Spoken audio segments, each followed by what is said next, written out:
Good evening, everybody. Good evening to all and one. Today, we are meeting for the Talk to the Expert series. And I'm the host for your meet. And that is, I'm Dr. Preeti Talwar. And I will be hosting it for tonight. It is a privilege for me to be a part of this Spectrum-Autism platform. And the guest for tonight is Sudha KY. And our theme for today is empowering parents coming together as ASDBuddy. A little about my guest, Sudha KY. She is a BTech, an MBA, and Master's in Education, and a Master's in Psychology, and a Waldorf Educationist.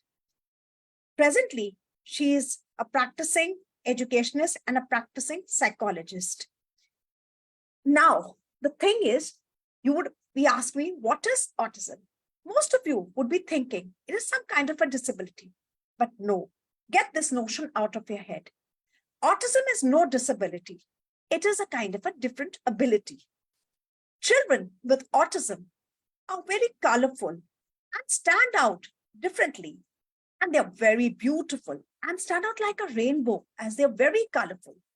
To this I can vouch, as I witnessed a musical extravaganza put by them yesterday and their parents who took the lead.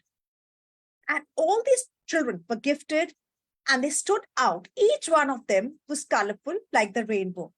It's hats off to these parents who had worked hard and who had become their buddy and who had nurtured them so well. It is said it takes a village to raise a child, but it takes a child with autism to raise the consciousness of a village. Because autism does not come with an instruction guide. It comes with a family who will never say die, but will always stand by. And this is a fact. And now, to find out whether this is correct or not, let me bring my guest, Sudha KY. Without further ado, it's over to Sudha. Welcome, Sudha, to our platform. Thank you, Dr. Preeti. Thank you so much. Yes, first and foremost, a thing comes to my mind. Please tell us, how did you come into this autism space? Yes, that's a very relevant question and should be always asked first. I'm glad you asked. Autism came knocking at our door, and that's how I came into the ASD space. As most parents who come to me, as they say, they had a life that they had planned, a career that they had planned, and somewhere in the middle, we had a diagnosis of ASD for our child. So he was around 3, and I also took the usual therapy path, and I wasn't very satisfied with what I was getting. And I read exhaustively. So when I read the research and what I was getting, they didn't seem to match. So I decided that I should get in. And that's how I came into the autism space. And I started re-educating myself for 7 years to be able to do this as the primary thing for my child. So yes, for my elder son, that's how I came into the line. And then after that, it was the other children who are holding me back. And then it became a career. Yeah. Wonderful. That with your own child, you managed to help out the others also who once hear this diagnosis go mad and cannot understand what is to be done. Now, this is your new brainchild, which you have come up with, the ASDBuddy app. What exactly is it? And why did you build it? Yes, that's an interesting question. Why did I build it? Yeah. So, of course, we went through many things that parents these days go through with an ASD diagnosis. And while I was going through the journey, we did RDI for our son. And I realized that the journey can actually be very beautiful. It's just that parents need to know what to do at the right time. They have to be very confident about what they are doing. And I didn't know many things when I entered this space, and I thought, today I know.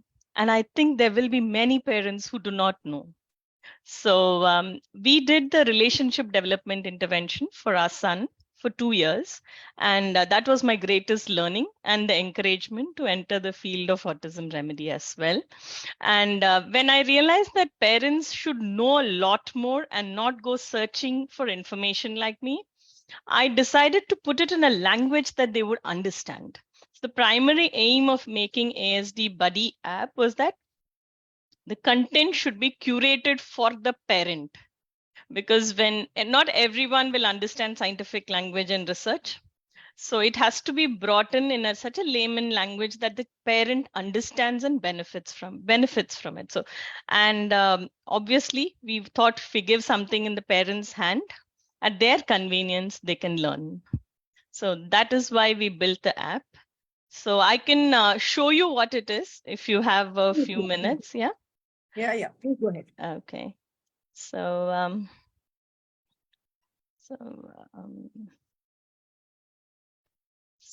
this is ASDBuddy app. This was made as a learning platform for parents. The aim was to educate parents early, and even before they have an acceptance of it, I want them to read, so that in their own private space in the mobile, they can learn at their own pace what all they need to know. So when I went through the ASD journey, I realized that I was doing a very dynamic model. I was not doing the typical ABA. And so very often I would have the question, what would be next? What am I supposed to look forward to next? That's a question many of us don't get answer for, hoga. But what exactly is the next step? So when I went through it, and my son is doing well today, he goes to a regular school, he doesn't take any help for exams, he's able to pass, and he's kind of settled. I thought probably I have crossed the major hurdle. So it is time I tell people in a language they would understand, what is the path to dynamic growth. So I built this 10 freedoms. And first, I say encouraging looking, because if a child is in deep distress, and even connecting with the child is very difficult, then my engagement would be at a level that I just want him to look. Just look at me and I will smile. And that's enough. So otherwise, if the child is doing a little better, then I have a simple expectation. When I give him a pencil, he takes it from me.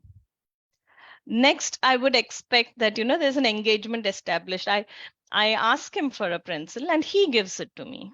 So it is both ways.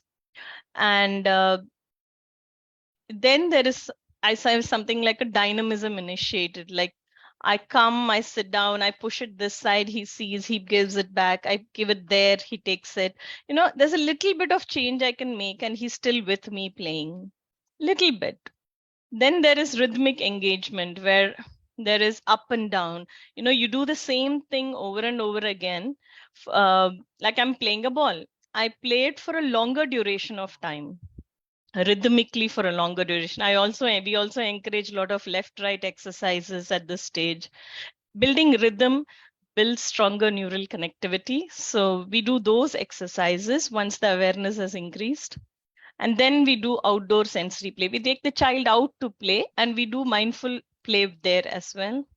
When it comes to mindful co-regulation, this is where the cognitive ability is consciously pushed a little higher. I built 4 pillars in a house and I allow him to think and put the roof for it. So, and then there is challenge addition, where I say, boss, one piece is missing in the Lego. What do we do? And then comes social interaction. Now, after all these stages, the child would be ready when you bring in a new child to play with him. He would be able to observe. He would be able to interact. He would be confident to participate. So this is how it builds for children. And I have got good appreciation a lot after making this. So we decided to curate content so that parents know how to engage at every stage. So when we go to, let me just give you an example. So if the child is in freedom 1 and I want to play ball with him, so I would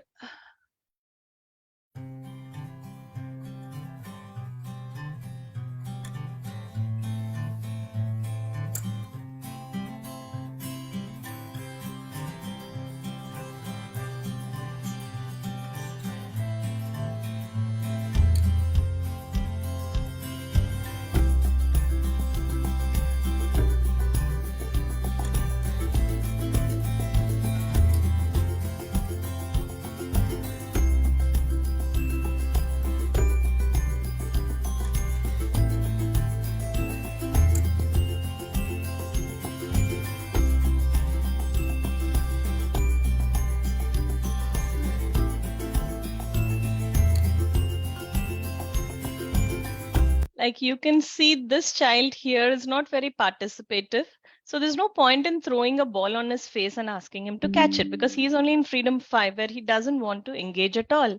So at that stage, ball roll needs to be played in a much more simplistic manner, where the expectation is set that you touch the ball, feel it, share it with me. But what happens if the child is a little more rhythmically engageable? Like if I can engage this child a little more, then I would give a little more space between me and the child when I'm playing, isn't it? I won't do it exactly the same way as Freedom 1. So I'm giving a little more space. I'm trusting that this child will throw back. I'm giving time.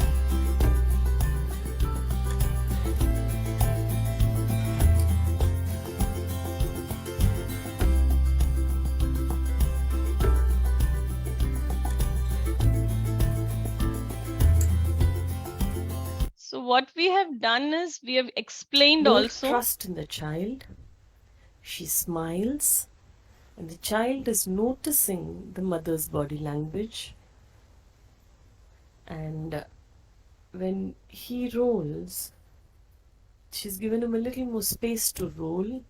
So we have explained why this change in the edge and why we are not playing, why we are playing in a different manner with a different freedom child. We cannot play the same manner with all children. We have to understand where the child is and reach the child where the child is. So in mindful co-regulation, you will see that I'm giving him a lot more freedom because I know he's going to be with me. It is a question of encouraging a little bit of cognitive ability during the game.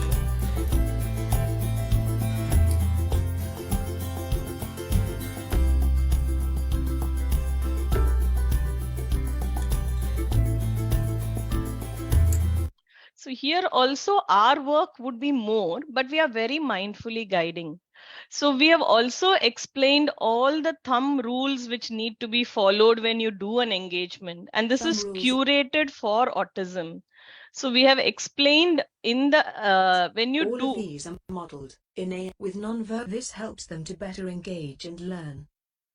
So when you practice it also. How to introduce non-verbal communication in ASDBuddy activities. Be present. With your presence and will to listen. A skill indeed. So we have also given some animation. Child walks away. Mother is upset. ASDBuddy guidance. Mother stands up and catches the clothes. She holds the child's displeasure. She indicates to the child and makes him pick up the clothes. She participates too. So like this, we have explained all 10 freedoms for 13 different activities with different theory as well. And this comes to parents in the app for 3 months, every 3 days for 3 months.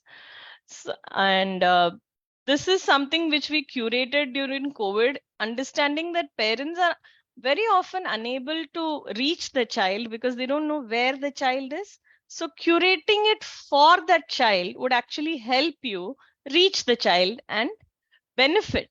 You know, both of them benefit from the engagement. So it is nice to see what happens in Freedom 10, isn't it? Everybody will want to know, how do you play then? You play very as similar.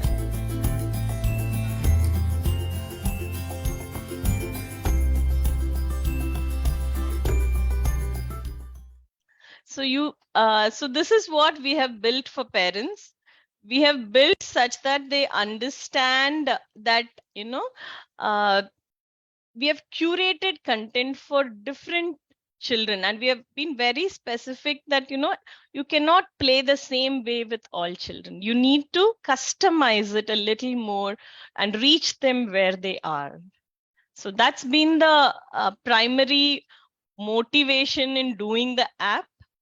And we have also done a academic content, which they can see in the website. Like if they want, we have done academic ones in the webinars, which is possibilities with academics.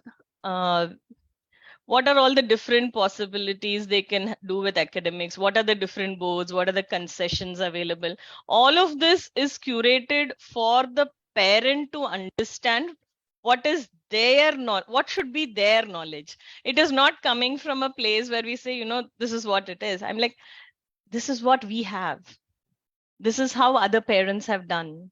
So there's a lot of parent stories we have put into the system as well.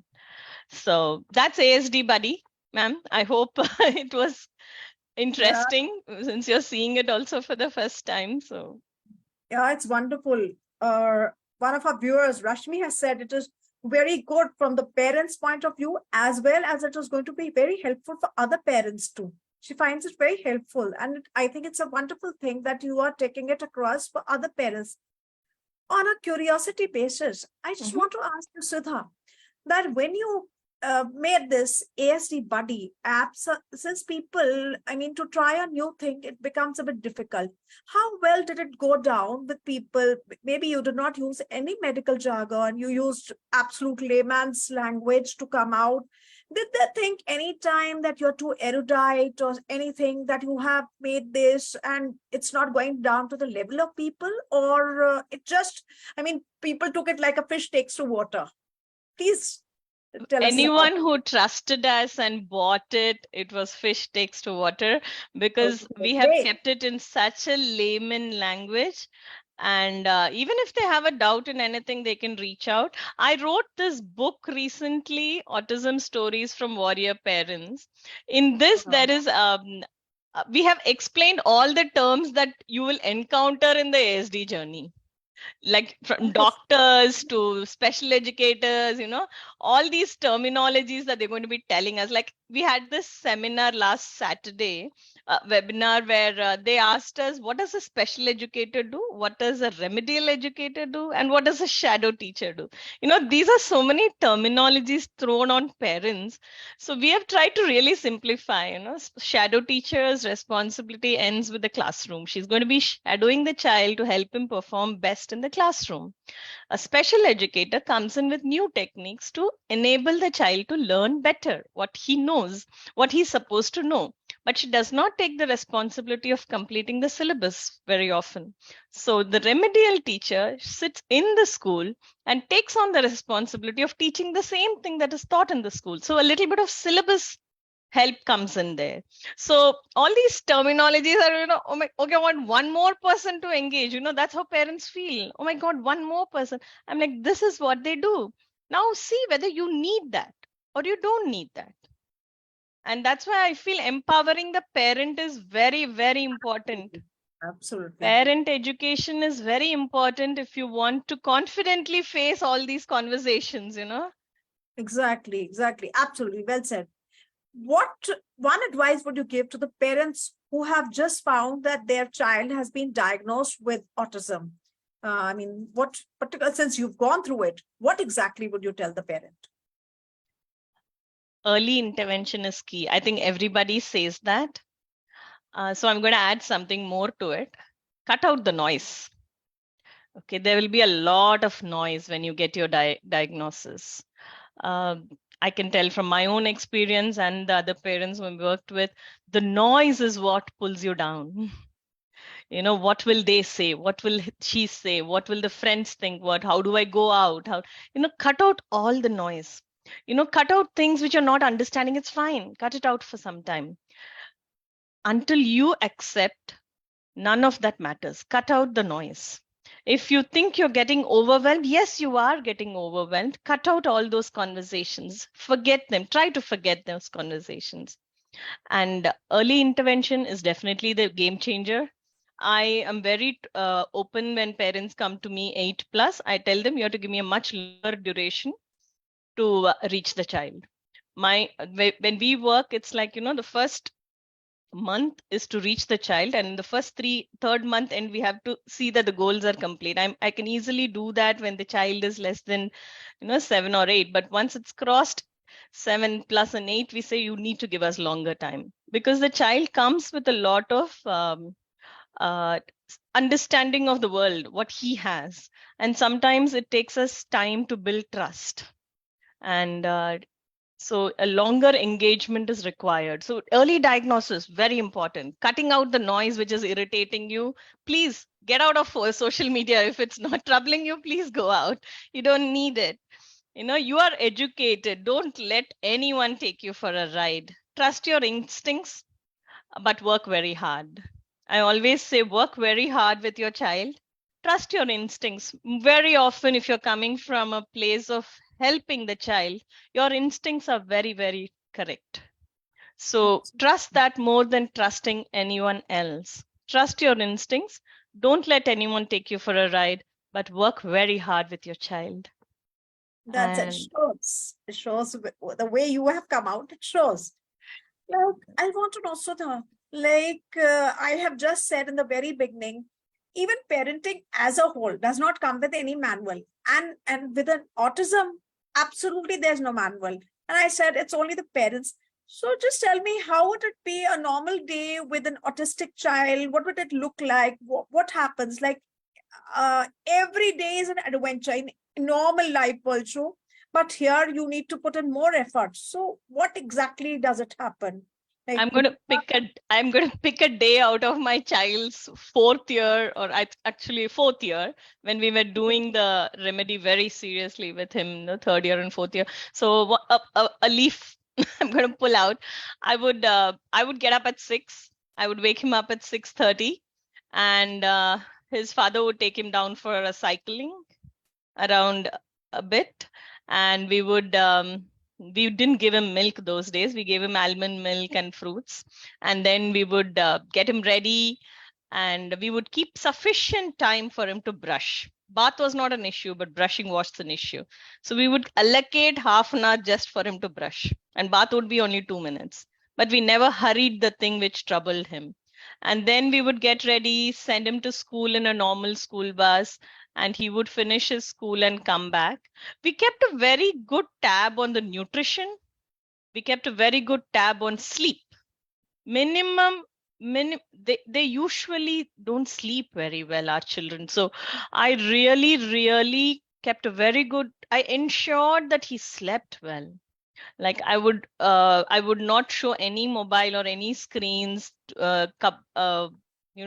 Probably his screen time used to be 3 to 4, and that's it. And after that, we would send him down to play area. And after play area, we would sing something, and we would draw something, and we would learn something with using our physical body. And, we would do a bunch of exercises suggested to us by, various people, whichever suited us. And I would definitely read to him in the night. I would read picture books with just a single line in it, which he could understand. And in a day, what I would ensure for sure is good sleep, very good nutrition, and very good physical play, and awareness in the activities. I used to do 2 activities with him, one in the afternoon during lunchtime and one in the evening, which were planned activities like you saw in the ASDBuddy app. These are planned activities. The outcome of a planned activity is usually more thoughtful child. In an unplanned activity, he may still think, but it won't be as structured. So thinking also will not be very structured there. So in planned activities, we did twice in a day. Lot of physical exercise, cycling, walking, and of course, play area time. Nutrition, we introduced all the fruits and vegetables in the world, and he didn't accept it. But there are days in this room, I have sat with his lunch for 3 hours, like nothing else. This is what we are going to eat. I'm going to wait. I'll make it small bites. I'm going to wait, but this is what we are going to eat. The resistance would be there for a month or so, and then it goes away. So that's how I see, a good sleep, nutrition, physical exercise, and awareness activities. That would be a normal day for a newly diagnosed child. Very good, because these are wonderful tips, and I think most parents should keep all this in mind. Sudha, like you keep saying that a well-balanced diet, exactly, is anything essential in that diet? I mean, whatever we say, like all normal children also, we try to give fresh fruits or vegetables or milk. is there something specific in this diet which we should be adding so that the child, the brains or the gray cells develop better? I did follow a GFCF food for my child in the Okay. very toughest years when he was hyperactive, and it did help. I cannot say it did not help. It definitely helped. I did not give him milk, in regular milk, for at least 3 to 4 years, but today he eats everything. And I think that is because his gut could not take it at that point. But now he's much more calmer. The gut is able to process it. So I would say, nutrition wise, give them a variety, but give them time to come and attempt it by themselves. You cannot force it on them. It cannot be that you toast bread and then ask him to eat upma. No, he cannot see bread. He has to see only upma and say, this is what we are having for dinner. And when you finish dinner, we will go to our room. And I'm going to wait with you. And please always, the toughest part for them, if it's going to be eating that upma, you have to sit with him for the upma with your own cup of upma. Modeling is very key in nutrition. You cannot tell him, eat your vegetables and walk away. No, he will not eat. You have to sit with him and show him how to eat. So nutrition, GFCF did help me. It helped ease the discomfort. He used to throw up a lot before that. And really, it came down, throwing up. So GFCF food, I do support it. I do support that these children drink a lot of water, because I have personally experienced that there are some energies which, when they are relaxing, if they need to leave, drinking plenty of water, it really helps calm down. So good, drinking a lot of water and having fruits. And I inserted a lot of oral exercises which people used to suggest. I inserted most of them into the nutrition part itself, because in RDI we were always told that don't structure an artificial activity for your child. It has to be always what is already happening in the house. So when it came to oral exercise, I would buy a full apple of this size and we would bite and eat together in an activity. I take a bite, you take a bite. So that's how we brought it in. So no, just I would like to ask you, since your child had this gut problem, but what do you suggest for people, who are not facing this gut problem and just want it for mental development, a normal autistic child, what kind of diet would you suggest? I would still suggest GFCF because it is easier, and so the child is more calmer. It's easier to process, so the child is more calmer. I do suggest it, and I've seen changes in children when they have a GFCF food.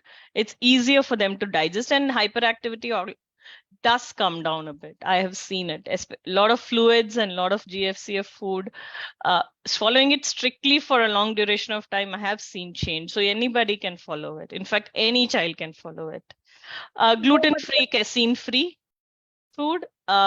In Indian terms, avoiding wheat and avoiding milk. Predominantly. There are other nutritional aspects to it, but this is what it is. And nothing in excess. If they like banana, do not give 3-4 bananas. No, you give only 1 banana in a day. Nothing in excess because they like it. So anybody can follow it, Preeti ma'am. That's how I see it. It's good for anyone who's having a hyperactive condition. So very good. These are good tips, and I think every parent should put it into practice. Now the thing comes, there is a difficulty about acceptance. Acceptance becomes a challenge. And along with that, how do you address that? And you keep on feeling, why is it me? Why have I been going to it? How do you manage with this kind of a challenge? Each individual is different. Every mother is different. Every father is different. I always say, take your time, because I respect that every individual is different, but the early intervention really helps. So I just put that word across and say, take your time, but early intervention does help. I'm okay. I usually suggest this to parents. Don't tell anyone about the diagnosis, but start working by yourself. Make those changes at home. But if you're finding it very difficult to accept and it's bringing down your life, and the change in life that comes in is very difficult to accept, there's nothing wrong in seeking help. We are there for that only. There are psychologists who are there to help you pass through that phase. Take help. I took help. RDI, it's part of understanding autism itself. You start accepting it because you know what it is and you know how to take care of it. So then the acceptance came in. That's how it came in for me. But one acceptance which I didn't get is when we started RDI, there were a lot of changes that we had to make, and I didn't want to do it for 3-4 months. For some reason, I'm like, why do I have to change things which I've been doing for ages? It took me 3-4 months to accept that change will be good for my child. And when I saw the change, I'm like, why didn't I do it earlier? I lost 3 to 4 months. So I always say acceptance is huge challenge, but that is the biggest barrier actually. If you cross that faster, everything else is going to be much better. If you take a long time to cross that, everything gets more difficult after that. So the acceptance, if you can just, I always tell people, you don't need to use the word ASD or ADHD or whatever. Just say there is a diagnosis. I'm going to start working. That's it. No, you on your part are absolutely correct that, okay, you accept and the diagnosis is there with you, you're working. But along with that, when you supposing go out, you may not reveal the diagnosis to anybody. But supposing in public, the child starts, maybe there's a sensory meltdown or there's something.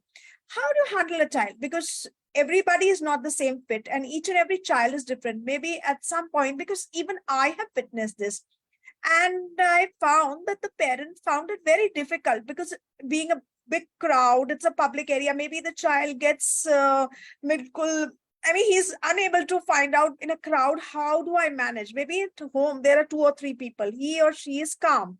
But when he sees a crowd, that ruffles a child. So what do you say for that? How can a person manage that? See, when you educate yourself as a parent, you would ideally not take the child to a crowded place when he's not ready. That's why we always say, work on your freedoms, get the awareness well. You will not be in that condition. But yes, if the event has happened, then our suggestion is always let the meltdown happen, stand with your child. Don't care about the other people watching. Ignore them. That's the best way forward. Ignore them, stand with your child, give him what will calm him, water or a mobile or anything is fine. Calm him down, take him home, and then if he's willing to verbalize, then you can have a discussion. But I always feel if the child gets a trigger in such situations, until his awareness improves, let's avoid those situations. There are beautiful outdoor places where this usually doesn't happen. So I remember my son used to run a lot in the mall, colorful lights in mall, and he would start running. So we did avoid the mall for a really, really long time. I would go to the mall by myself and finish the shopping, whatever is required, and come back. And then we would probably go to the park. I wouldn't expose him to a place and then blame him for it. So I understand that he finds it difficult. And until he has an awareness where when he's going into meltdown, I can say, not here, we discussed. Okay. Then the child is brought into awareness that something is happening to me and mommy is saying I shouldn't continue thinking like that. Okay, let me hold back. Then he would probably say, home. I'm like, okay, let's go home. So you want to get there. And until you get there, you need to really work on the lower freedoms. Absolutely. So that there are many therapies and resources. What exactly are they? Please tell our. Oh, yeah, that's a lovely question because I've been looking. I'm going to refer to my own book, which we have written here. The major categories I have written. So there are broadly behavioral methodologies, which is ABA, where you're trying to teach a response for a particular behavior. If this is the question asked, that is the answer you give. You are doing a behavior correction. Like if you fall down on the floor, I give you mobile, you get up. It's a behavior correction you're doing. So that is the old method. Thankfully, many people have moved on from it. And now there is developmental methods. So now you have conversations happening with autists and everyone that, which are more progressive. Is like उससे नहीं हो रहा है, उसको ये करेंगे तो उससे ये होगा. So people are talking a little more positive and more progressive and developmentally nowadays. So this is a good place to be. I've seen a lot of change in OT specialists. I've seen a lot of change in behaviorally also. If it's not traditional ABA and they have brought in DTT and a little bit of PECs and everything, then you see a little bit of developmental models being followed. I mentioned PECs, right? So that's a third thing. That's the educational model where you use cards, you use augmented reality and all of those other things to teach. So you're teaching something. In a way, it's a static knowledge, but the knowledge is sufficient for functioning. So that is the educational models to it. Then comes the pharmacology, the medicines, giving medicines to help the child. And then you have complementary, which is, having a pet with you or giving massages, and all of those become complementary. PECS is picture exchange communication system. And it's used very often in ASD. I've seen it in therapy centers. But what people fail to understand is that PECS was introduced such that the child uses the picture to communicate, to initiate a communication. That was the reason PECS was made.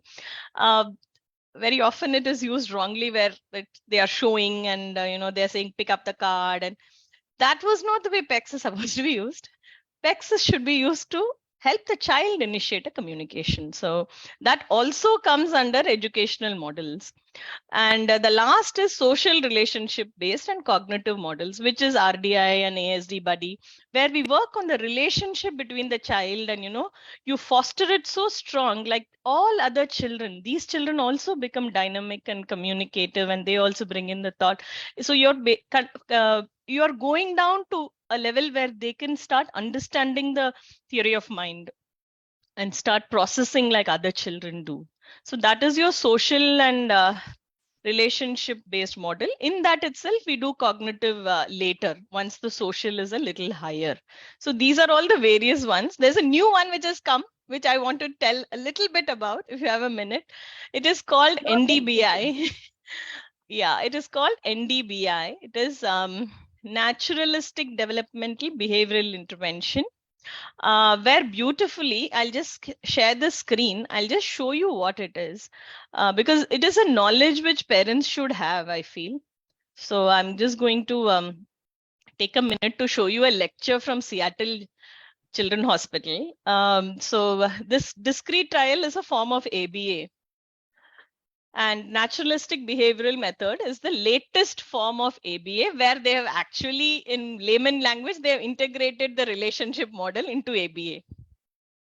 So they have understood that relationship-based models are giving far better dynamic and happy children and families, that very functional children, and very close to normal children. So they decided in the higher authority that they will combine ABA with developmental psychology. So that becomes and it is very close to RDI and Sunrise, and where they see the relationship based approach. So this lecture here, I'll just paste the link. It's a wonderful lecture on NDBI. So I urge parents to go through it. We are training, we are just going to start training staff for NDBI, not just staff, training people for NDBI. So what happens here is, earlier there was a controlled paced by the instructor. Instructor was deciding in ABA how he will pace it. But in naturalistic behavioral, they have decided that the learner should initiate, and they scaffold the environment for the learner to initiate. So you can go through this. This is the latest one which I thought I should mention, because we handle a lot of research in ASDBuddy. We want to give the latest and the best. So NDBI is where you should ask your therapist to start looking at, because that is the latest today. Thanks for enlightening us with this new research. Since we have a little time, let me ask you, since you spoke about this pet and like relationships and pets, does a child respond to a pet? I mean, does he feel much more comfortable having a pet around him? Or is it a bit difficult? Maybe he might see some kind of rival kind of a thing coming in the house. Do you have a pet, Sudha? I'm just asking you this general question. I live in an apartment in Mumbai. Unfortunately, I don't have space for a pet. Pet. I would love to have a pet. And my Okay. sons have been asking me for a pet for the past 3-4 years. It is Okay. me who is not bringing it in because there's no space for a pet here. I know Okay. I would want to do justice when I have a pet.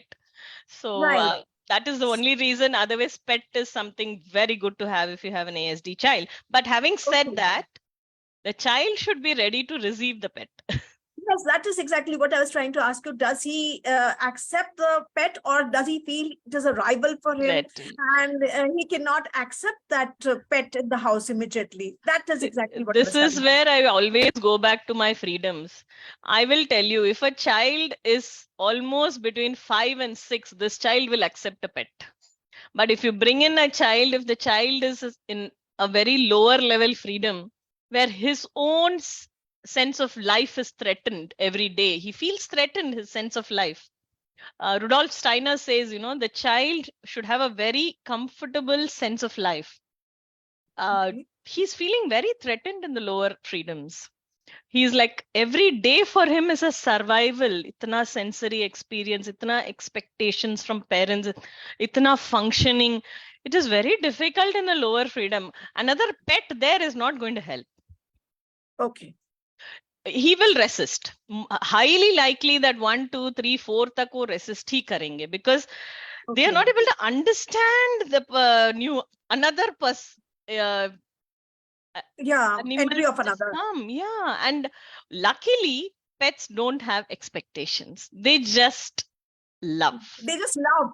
They just understand love. the language of love. That's it. That is the reason once the pet and child settle down, we have had so many cases where the child spoke the first sentence to the pet. Wow. Yes, they will speak to the pet because the pet will not ask for a question again. Reply nahi karega na wo. So But they would he feel will get comfortable comforted. sharing it. Yes, they will feel comfortable sharing it with the pet. Right.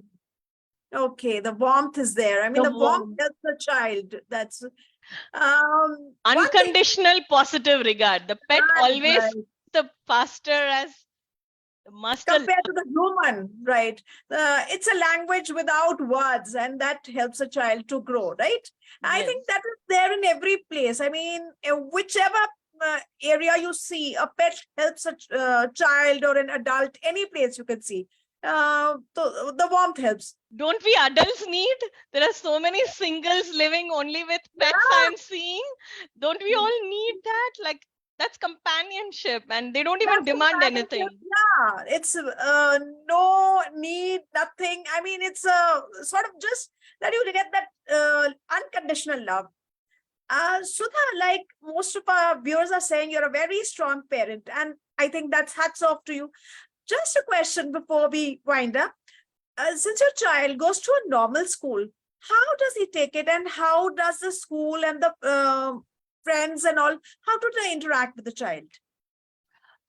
That's I could have asked him to answer it, but he doesn't like to be told that he's autistic. He says, don't go on telling people that I'm autistic. I know. So We've how already does he said go? Yeah. So he about went that. to a kindergarten called Kidsy. I'll just tell in 3 small stories. He went to Sure, a sure. kindergarten called Kidsy, where he refused to speak with anybody or sit next to anyone and preferred his own corner in the classroom.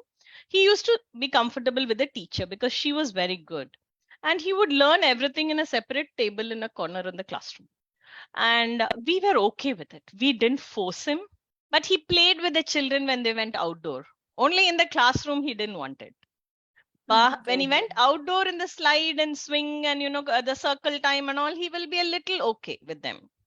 But sitting with a paper and pencil at that young age itself, he realized that I'm not able to perform like others. I don't want to be with him. I be myself. So, Okay. and we didn't force it. In fact, I repeated his nursery. Even today, people ask, who on earth repeats nursery? I said, I repeated nursery because my son was not comfortable. Why? How do I send him to KG1? So, nursery repeat kiya humne. By the time he came to senior KG, we moved him to a regular school with the kindergarten in it.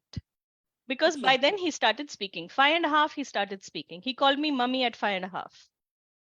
Wonderful. So at that time, he was much more aware. He was in Freedom 6 or 7 even. So we were working with him the whole time to help him understand the other human being around him. And that we did through very mindful activities inside the house continuously. So he was ready by when we went to a regular school. In fact, the doctor whom we went to get the recommendation letter or whatever, he said, this is the only child I'm confidently saying, please take him in a regular school. There's nothing to worry. So he settled down very beautifully in that school. It was, the teachers were very nice with him. But as expected by grade 1, they said he has a diagnosis of ASD, you have to keep a shadow teacher. And so we kept 1.5 years, he did keep a shadow teacher. And then the class teacher went to principal and said, why are you keeping another person in my classroom when this child is doing everything with me? Class teacher argued and stopped the shadow teacher. Wonderful. So it was the other way around. Even today, he is he's in grade 7 now in a regular school, CBSE school. He knows, he could not tell us his homeworks till grade 3. He started taking ownership of finishing the homework, and like main khatam karunga karke, it came only in grade 6. In grade 7, I see that he's able to come back and tell me, Mummy, this needs to be done. They told in school, I have to do it. So then we get it done. But we always worked on the core deficit. We didn't work on the outside symptoms. Arey, tumhe aake batana hai, aise likh ke batana hai, nahi. We used to tell him when we did the homework with him, Acha, teacher ne ye bola tha. I didn't know about it. Make him feel that it was his job to come and tell, but not actually tell him. Right. So it is the positive trust you put in the child where the child slowly starts opening up. But coming to friends, the schools he has studied, the children have been very nice to him. And I thank the principal for that. But yes, birthday parties are pretty much restricted to our family friends and our family and their children. His school friends probably came only for one birthday, and this birthday he's bringing another boy. He is also very selective. Huh? He won't call everyone. He will only call that child who is nice to him. Good. So this year he has said, there is a boy in the class. I want you to invite him. I'm like, okay. Oh. So if you're approving, then I will ask the mother to, and arrange it for him. He has the ability to read the person in front of him, whether they really like him or not. And he can do it beautifully. And he will come and tell you, he's not so nice. Let's not talk to him. Oh. So once that is what you want in the child. That is exactly actually what you want. कोई आपके सामने आएगा आपको cheat ना कर दे करके कितना डर लगता है, when we ourselves are so vulnerable. We don't want them to get cheated. But this ability is something remarkable that these children have, that they can find out with the good and the bad. I mean, seeing this or thinking about this, I just thought about Pavlov's experiment. I don't know, somewhere it looked like that. If you do a proper conditioning, I think that was the experiment that was done, and the dog responded. And I think the same it is. What Sudha has told us is really enlightened. And I think most parents should take up these tips. It's a hats off to Sudha, her strong power, and rather the whole family standing by the child. And so how the child has come out, it is wonderful. I think, thank you so much, Sudha, for being with us today and enlightening us with all these things. Well, all those myths which people had must have been busted today. And people will come up, and I think most people will try your ASDBuddy app now. Yeah, they can begin with a book. I always say begin with a book because you will get more knowledge about what you need to be doing. So, and these has stories of 30 different parents situations, 30 different parent situations and how they handled it differently from what a typical parent without education handles. So it is a good read to begin, I feel. So. Yeah. I mean, our theme, what your ASDBuddy is all about that. That is empowering parents to all come together and become ASD buddies. And Sudha herself is an example of this. I think it's hats off, Sudha, Thank that you have done such a wonderful job. And most of our viewers are saying such a strong mother and a strong parent. And you deserve full marks for it because you need patience. Like it is said, Rome was never built in a day. So same is the case. I mean, you need, and like in every step you said, we did not do a hasty thing that we just keep on telling him to do forcefully. He has done it gradually and he has come out this level. And I think tomorrow he will come out in flying colors with so much of your efforts. And most children going through this should follow this. And parents, what I experienced yesterday, seeing that musical extravaganza, I think the parents had done a marvelous job to bring out these children. And each child was gifted and he or she showed a beautiful ability. And there was nothing to show that they were something different. And I think that should be the idea. Thank you so much for being on our platform today. It has been a wonderful talking to you today. Thank you once again. Thank you so much, Preeti ma'am. Thank you, Dr. Preeti. Thank you.